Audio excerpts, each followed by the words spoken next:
Assalomu alaykum hurmatli obunachilar, kanalimiz tomoshabinlari. Mana bizni lep motor mashina uchun zaryadniy stansiya qildik. Mana hozirgi paytda zaryad olib turibdi.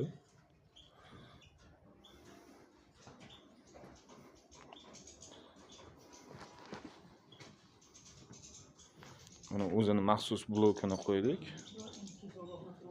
Zaryadniy stansiya. Mana relе напряжения, защита, соответствующий автомат. Mana bu yoqda mabodo anaqaga rozetka uchun rozetkada qilaman desa, bu yoqqa ham qo'yib qo'ydik. Kichkina mayda tokda zaryadka qilaman desa, mabodo bu pultga bu narsa bo'lsa.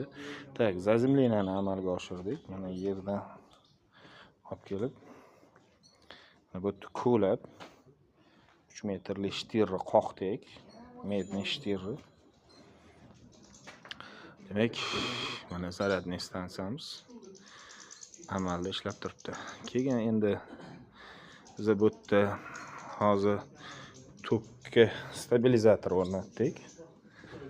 Endi 15 kilovatli o'rnatdik. O'zi 10 kilovat o'rnatmoqchi edim. Endi puskovoy toki uchun ham kerak deyishdi. Mana 10 kilovat, 15 kilovat masalan 605 beryapti hozirgi beti 605 604 soatiga kilovat zaryadga olyapti. Mana ampermetrdan ham tekshirib ko'rdik. Demak, mana stokka olib keldik. Xodonlarni uchuvchiga eskiydi. Anaqa elektrosetdan gaplashib turibdilar. Hammasi anaqa deydi.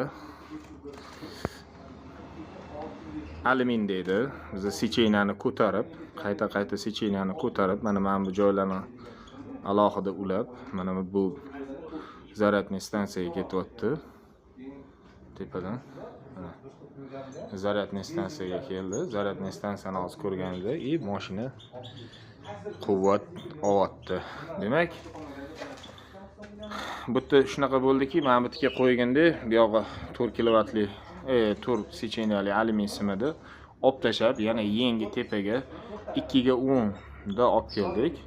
Chunki bu 6 kilovat olsa, uy taxminan 10 kilovat olsa, 2 ga 4 alyumin kabel ko'tarmaydi. O'shaning uchun biz bu joyga qaytadan qilib chiqdik. Endi buni shundoq qoldirganimiz sababi 1 yildan keyin bu uyni biz tashlaymiz, deyapti uy egalari.